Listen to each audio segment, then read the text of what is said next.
Hello guys, welcome in this amazing series of react and Firebase. तो यार last video में हमने पढ़ा था कि चिल्ड्रन प्रॉप क्या होती है और ये हमारे लिए कैसे बेनिफिशियल होती है। तो आज की वीडियो में हम इसको प्रैक्टिकली इंप्लीमेंट करके देखेंगे यार, और हम देखेंगे कि इसको हम कहाँ कहाँ पे यूज कर सकते हैं और ये हमारे काम को कैसे आसान कर सकती है। तो चलिए चलते हैं। हमने अपनी मल्टीप्लेयर गेम में अभी तक यार ऑथेंटिकेशन को कंप्लीट कर लिया है विद फायरबेस, और हमने छोटा सा एक यूआई बनाया है। तो बेसिकली हम अपने ऐप में टू कॉन्टेक्स्ट बनाएंगे। ऑथेंटिकेशन और गेम की कॉन्टेक्स्ट अलग होगी।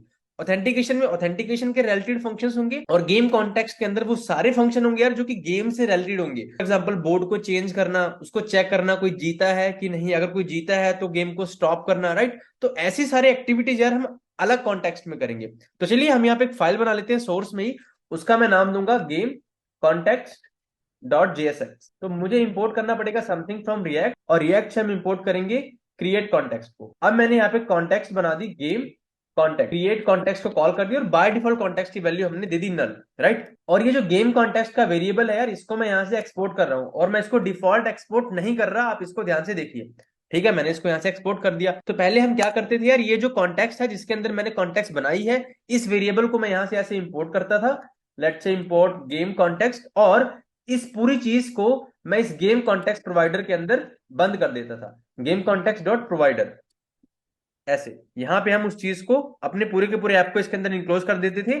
और फिर जो भी वैल्यू हम यहाँ पे ऐसे लिखते थे, वो सारी वैल्यूज को ये सारे के सारे चिल्ड्रन एक्सेस कर सकते थे। पर यार इस अप्रोच में दिक्कत ये थी कि ये सारी की सारी वैल्यूज हमारे ऐप में प्रेजेंट होती, राइट।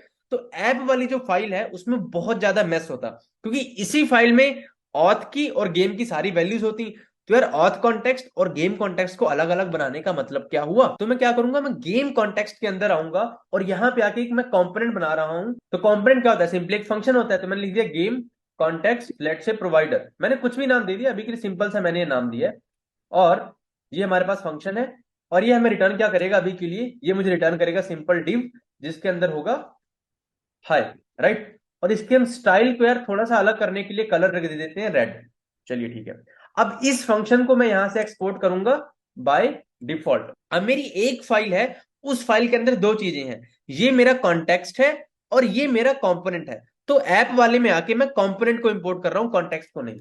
तो मैंने क्या लिखा, गेम कॉन्टेक्स्ट प्रोवाइडर, ये मेरा कंपोनेंट है और ये बाय डिफॉल्ट एक्सपोर्ट हुआ है, देखिए यहां से। इसलिए इसको इंपोर्ट करते हुए मैंने कर्ली ब्रैकेट का यूज नहीं किया। अब मैं यहां पे आया और मैंने अपने कंपोनेंट को ऐसे यहां पे यूज कर लिया, सिंपल। और हम क्या करते हैं, जो कंपोनेंट के अंदर यहां पे मैं लिख देता हूं, लेट्स से गेम कॉन्टेक्स्ट, मैंने हेडिंग में लिख दिया। तो देखिए मुझे यहाँ पे अपनी गेम कॉन्टेक्स्ट ऐसे दिख रहा है, मतलब कंपोनेंट हमारा अच्छे से काम कर रहा है, राइट। हमने लास्ट वीडियो में क्या पढ़ा था कि मैंने अपने कंपोनेंट को इस सिंटेक्स से यूज किया, पर मैं क्या करूंगा, मैं इसको ओपनिंग एंड क्लोजिंग सिंटेक्स से यूज करूंगा, राइट। मैंने इसको यहां पे क्लोज कर दिया। अब क्या हुआ, अभी भी मैं अपने कंपोनेंट को ही यूज कर रहा हूं और वो कंपोनेंट मुझे हेडिंग दे रहा है, बट अब मैंने उसको ऐसे यूज किया कि मैंने यहाँ पे कंपोनेंट को ओपन किया और यहां पे उसको क्लोज किया, और कंपोनेंट के ओपनिंग और क्लोजिंग के बीच में ये सारा का सारा कोड लिखा हुआ है। तो देखिए आउटपुट तो हमें सिर्फ हेडिंग दिखेगी आउटपुट में, ये सब हमें नहीं दिखेगा क्योंकि ये सब मेरे कंपोनेंट के अंदर है।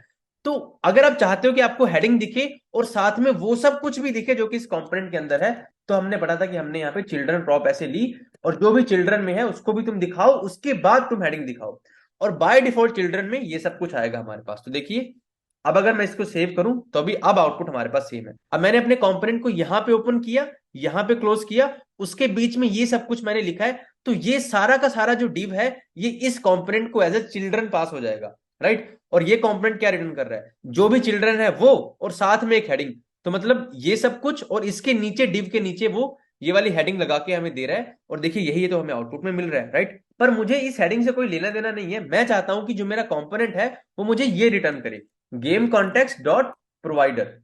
तो अब हमने अपने टास्क को अचीव कर लिया यार, हमारे पास सेपरेट कॉन्टेक्स्ट की फाइल है और उसी कॉन्टेक्स्ट फाइल के अंदर उसका प्रोवाइडर है, और जो भी चीजें हम उस कॉन्टेक्स्ट के अंदर रैप करना चाहते हैं वो सारी की सारी चीजें हम उसको चिल्ड्रन प्रॉप में दे रहे हैं, ताकि फाइल्स में आइसोलेशन बनी रहे।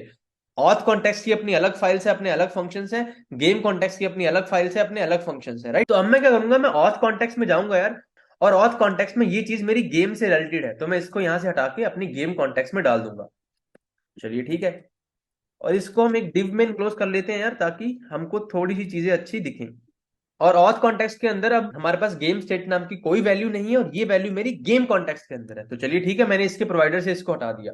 अब मैं गेम कॉन्टेक्स्ट के प्रोवाइडर के अंदर आता हूं, right, game context dot provider, और यहां पे मैं वैल्यू में लिख देता हूं ये वाली कि भाई ये गेम स्टेट को प्रोवाइड करा रहा है। अब गेम स्टेट को यूज कौन कर रहा है, तो मैं आपको बताता हूं यार, जो हमारा बोर्ड कंपोनेंट है उसको गेम स्टेट चाहिए, पर अब जो गेम स्टेट है वो ऑथ कॉन्टेक्स्ट में नहीं है। अब ये ऑथ कॉन्टेक्स्ट में नहीं है, अब ये है गेम कॉन्टेक्स्ट में, राइट। और देखिए गेम कॉन्टेक्स्ट को हमने अब नेम्ड एक्सपोर्ट किया है, इसको डिफॉल्ट एक्सपोर्ट नहीं किया है। ये जो मेरी गेम कॉन्टेक्स्ट फाइल है, इसमें ये जो फंक्शन है ये बस उसके प्रोवाइडर का काम कर रहा है। इस फंक्शन का रोल बस ये है कि ये बहुत सारी चीजें लेगा और उन सारी की सारी चीजों को उस रैपर के अंदर बंद करके पूरा का पूरा रैपर रिटर्न कर देगा। मतलब जो भी इसके पास चिल्ड्रन आ रहे हैं उन सारे के सारे चिल्ड्रंस को ये गेम कॉन्टेक्स्ट के प्रोवाइडर के अंदर बंद कर रहा है, ताकि ये सारे के सारे चिल्ड्रन इस गेम कॉन्टेक्स्ट की वैल्यूज को एक्सेस कर पाए, राइट। पर जब आपको कॉन्टेक्स्ट को यूज करना है तो आपको इस वेरिएबल की जरूरत है यार, और इसको हमने यहां से एक्सपोर्ट किया है। तो वही तो मैं कर रहा हूं, बोर्ड में मैं आके गेम कॉन्टेक्स्ट नाम का जो नेम्ड एक्सपोर्ट है ये वाला, इसको इंपोर्ट कर रहा हूं। और यूज कॉन्टेक्स्ट में मैंने क्या लिख दिया, गेम कॉन्टेक्स्ट, कि भाई गेम स्टेट नाम की एक वैल्यू है, वो कहां पे प्रेजेंट है, वो है गेम कॉन्टेक्स्ट के अंदर। तो अगर मैं आपको दिखाऊं गेम कॉन्टेक्स्ट, तो हाँ यहाँ पे गेम स्टेट की वैल्यू अब हमें मिल रही है। अब अगर मैं इसको सेव करूं तो देखिए, और यहाँ पे यार हम यूज स्टेट को यूज कर रहे हैं तो हमें ये भी रिएक्ट से इंपोर्ट करना पड़ेगा। अब देखिए आउटपुट हमारे पास अभी भी सेम है, बस डिफरेंस ये हुआ है यार कि हमारे पास दो अलग अलग कॉन्टेक्स्ट है। मेरी ऑथ कॉन्टेक्स्ट है, इसके अंदर सारे ऑथेंटिकेशन के सिस्टम्स हैं, और अभी भी हमने अपनी एक अलग गेम कॉन्टेक्स्ट बनाई है जिसके अंदर मेरी गेम की सारी चीजें हैं, राइट। और मेरे ऐप के अंदर दो कॉन्टेक्स्ट है, मतलब मेरे ऐप के अंदर दो रैपर है, राइट। पहला रैपर है ऑथेंटिकेशन का, दूसरा रैपर है गेम का। और ये सारी की सारी चीजें मेरे इन रैपर्स के अंदर है, मतलब ये सारे के सारे चिल्ड्रंस यार auth provider as well as game context provider की वैल्यूज को एक्सेस कर सकते हैं। तो आई होप गाइस चीजें आपको अच्छे से क्लियर हो गई होंगी, और यार आने वाली वीडियोस में बहुत सारी अमेजिंग चीजों को सीखेंगे। हम बनाएंगे मल्टीप्लेयर गेम विद फायरबेस और देखेंगे कि कैसे हम रियल टाइम में चीजों को अपडेट कर सकते हैं। Make sure guys you subscribe the channel, hit the like button, keep learning, keep growing, will catch up in the next video.